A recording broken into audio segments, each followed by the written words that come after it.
Good morning dear students.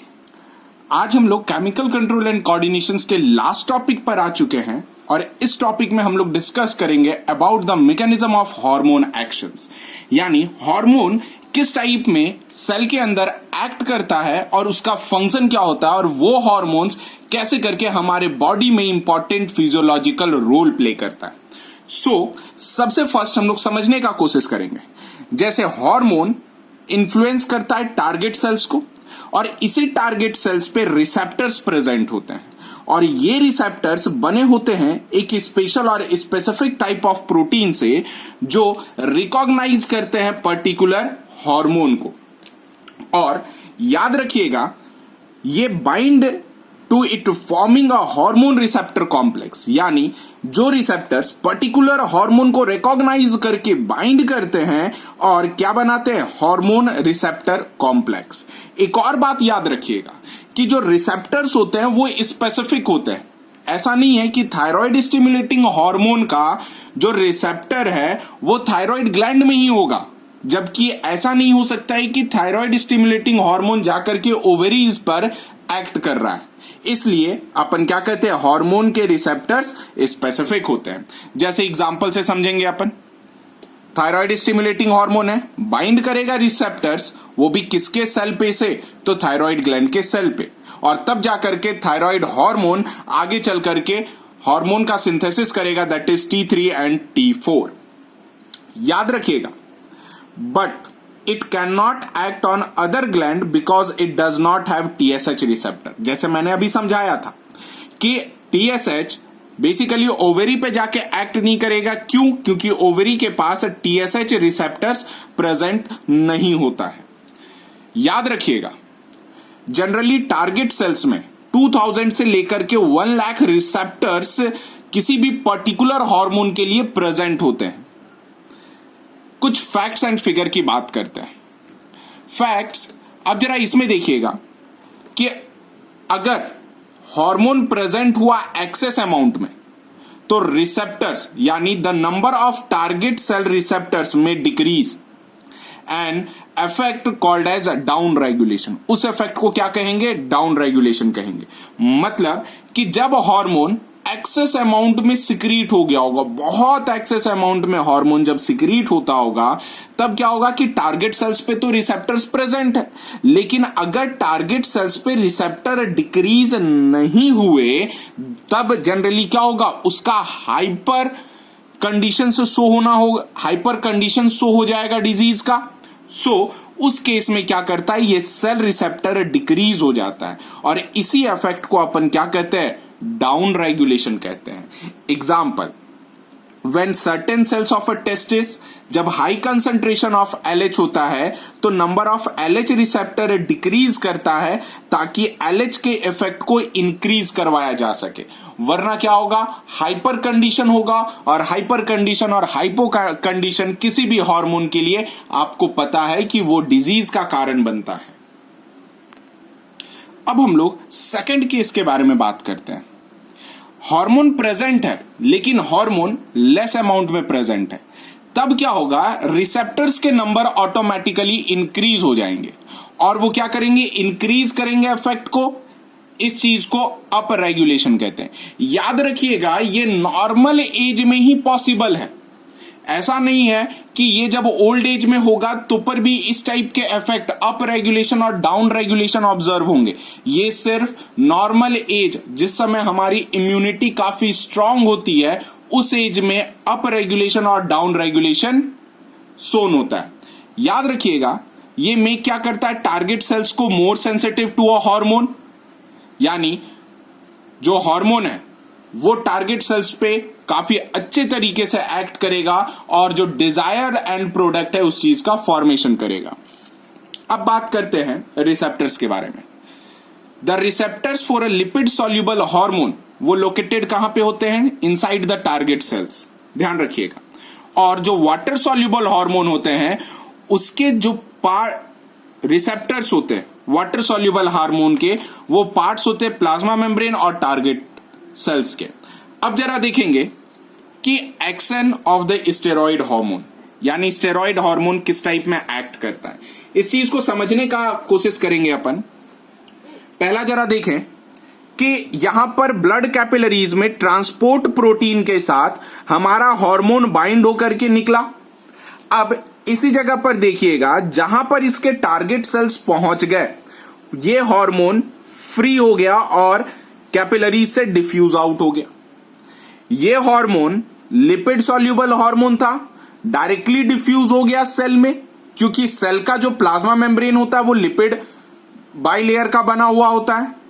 अब जैसे ये डिफ्यूज हुआ तो ये आप देखो साइटोसोल से होता हुआ न्यूक्लियर मेम्ब्रेन पर पहुंचा, और यहां पर न्यूक्लियर मेम्ब्रेन पे ऑलरेडी या फिर न्यूक्लियस के साइटोप्लाज्म में क्या प्रेजेंट होगा, हार्मोनल रिसेप्टर्स प्रेजेंट होंगे।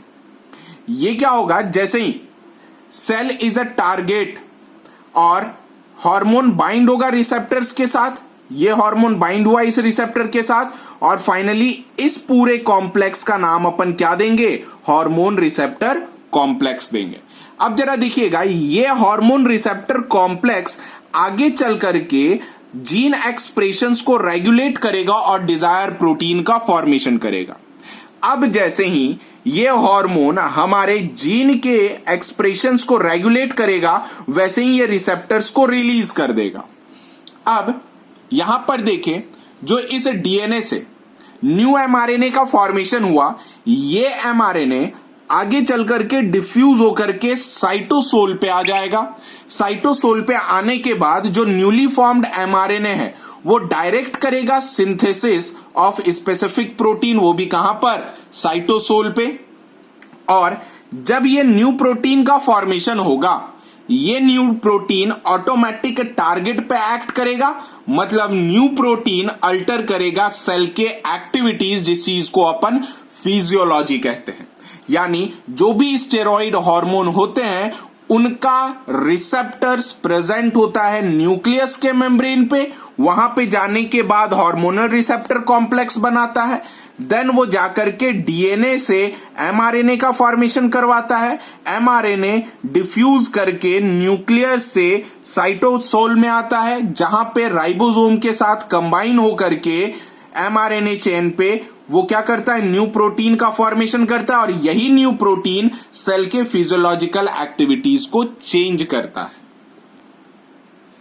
सेकेंड, अब अपने मैकेनिज्म में एक्शंस ऑफ प्रोटीन हार्मोन देखेंगे। हालांकि एमाइन, पेप्टाइड, प्रोटीन, इकोसैनोइड्स हार्मोन जो भी होते हैं वो नॉट लिपिड सॉल्युबल होते हैं, सो ये they can not diffuse through the lipid bilayer, यानी लिपिड सॉल्युबल नहीं है तो लिपिड बाइलेयर को क्रॉस नहीं कर पाएंगे, यानी इसके क्रॉस करवाने के लिए सेल मेम्ब्रेन पे एक्चुअल में रिसेप्टर्स की रिक्वायरमेंट पड़ जाती होगी। हालांकि जब देखेंगे हम यहां पर, तो ये ब्लड कैपिलरीज है, ब्लड कैपिलरीज में हार्मोन मूव कर रहा होता है, ये हार्मोन डिफ्यूज करके सीधे सेल मेम्ब्रेन पे जो रिसेप्टर्स प्रेजेंट होता है वो जगह पे जाकर के क्या करता है, बाइंड करता है। यानी बाइंडिंग ऑफ हार्मोन, जिसे अपन क्या करें, फर्स्ट मैसेंजर कहते हैं, टू इट्स रिसेप्टर, जो कि एक्टिवेट करता है जी प्रोटीन। समझिएगा ये जी प्रोटीन क्या है। अब जैसे ही ये रिसेप्टर के साथ वाटर सॉल्युबल हार्मोन बाइंड करता है, ये हार्मोन जी प्रोटीन जो कि ऑलरेडी सेल में प्रेजेंट होता है, ये एक्टिवेट होता है। ये जी प्रोटीन जैसे ही एक्टिवेट होता है तब एडिनाइलेट साइक्लेज, यहां पर साइक्लेज लिखा हुआ हूं, आपको वीडियो में डी दिख रहा होगा, उस चीज को सी कर लीजिएगा, दैट इज साइक्लेज। ये एक्चुअल में कौन एक्टिवेट किया, तो जी प्रोटीन एक्टिवेट किया। आखिर ये एडिनाइलेट साइक्लेज करता क्या है, ये एडिनाइलेट साइक्लेज कन्वर्ट करता है एटीपी को साइक्लिक एडिनोसाइन मोनोफॉस्फेट में, यानी कहीं ना कहीं ये फॉस्फेट को अलग करता है एटीपी से। अब जरा देखिएगा इसके सेकेंड स्टेप में, हालांकि सेकेंड स्टेप तो जी प्रोटीन वाला है, सो थर्ड स्टेप देखिएगा, activated by G cyclic adenosine monophosphate, मतलब कि ये जो साइक्लिक एडिनोसाइन मोनोफॉस्फेट है, जरा गौर से समझिएगा, ये एटीपी एडिनाइलेट साइक्लेज एंजाइम के वजह से CAMP बन गया। ये CAMP सेकेंड मैसेंजर कहलाता है। सेकेंड मैसेंजर हालांकि और भी बहुत सारे होते हैं, जैसे कि calcium, IPP that is IP3 जिसका फुल फॉर्म होता है इनोसिटॉल ट्राइफॉस्फेट, साथ साथ कैल्शियम, एडिनोसाइन मोनोफॉस्फेट और भी बहुत सारे जो होते हैं वो सेकेंडरी मैसेंजर के तौर पे एक्ट करते हैं, जो कि सेकेंडरी मैसेंजर एक्टिवेट होता है by the help of adenylate साइक्लेज से। अब जरा समझिएगा, ये साइक्लिक एडिनोसाइन मोनोफॉस्फेट ये अदर प्रोटीन काइनेज को भी एक्टिवेट करता है, यानी एक्टिवेटेड बाय CAMP जो कि ऐड क्या करता है, phosphate group to the other cellular protein, यानी जो दूसरे सेलुलर प्रोटीन है उसमें फॉस्फेट को ऐड करने के लिए सेकेंड मैसेंजर रेस्पॉन्सिबल होता है।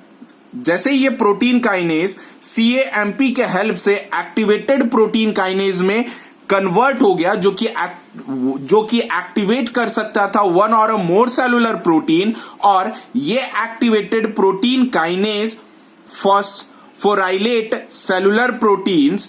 जरा देखेंगे कि ये जो प्रोटीन है, यहां पर फिर से देखें, ATP फिर से यूटिलाइज हुआ, यहां पर इनऑर्गेनिक फॉस्फेट का इस्तेमाल हो गया, यानी क्या कह सकते हैं, phosphorylation activate some of these protein and inactivate other, यानी इस जगह पर जो फॉस्फोराइलेशन था कुछ को एक्टिवेट कर सकता है, कुछ को इनएक्टिवेट कर सकता है, यानी इसी जगह पर स्विच ऑन भी हो सकता है और स्विच ऑफ भी हो सकता है अकॉर्डिंग टू देयर डिमांड।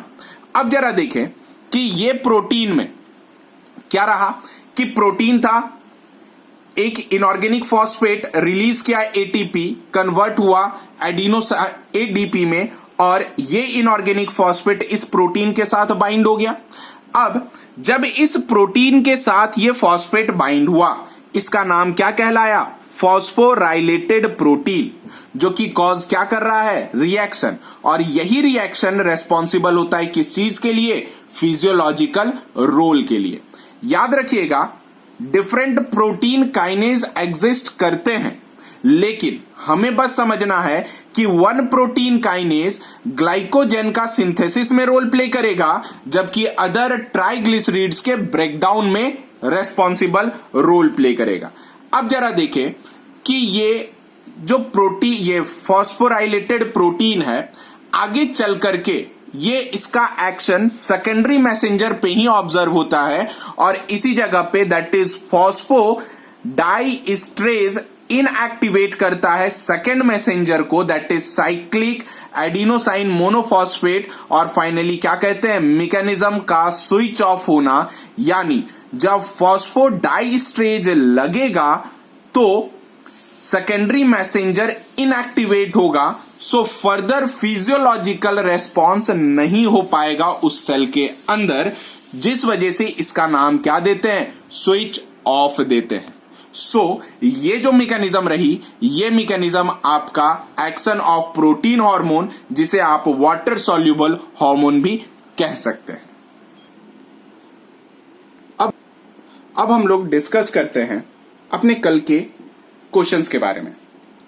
कल का अपना फर्स्ट क्वेश्चन था कि विच इज फास्टेड हार्मोन, यानी फर्स्टेड हार्मोन अपन किसे कहते हैं। आंसर है किनेन्स। किनेन जो होता है किसी भी ऑर्गन से सिक्रीट होता है, इसका स्पेसिफिक नहीं है कि सिर्फ एक ही ऑर्गन से ये सिक्रीट होता है, बल्कि किसी भी ऑर्गन से सिक्रीट होता है, और ये सिक्रीट उस समय होता है जब हमारे एक्स्ट्रा सेलुलर फ्लूइड में चेंजेस आना शुरू होता है, chemical change, either blood pressure reduce होता है एक्सपेंडिंग ऑफ ब्लड वेसल्स के वजह से, और ये काइनेन्स ऑल्सो रिड्यूस करता है टाइम ऑफ ब्लड क्लॉटिंग। यही कारण है कि इस चीज का नाम अपन क्या कहते हैं, फास्टेड हार्मोन कहते हैं। अब बहुत लोग सोचेंगे कि यार ब्लड क्लॉटिंग टाइम रिड्यूस कर देगा, तो सही है, अगर ब्लड क्लॉटिंग टाइम बढ़ जाता है तो खून तो ज्यादा निकल जाएगा ना।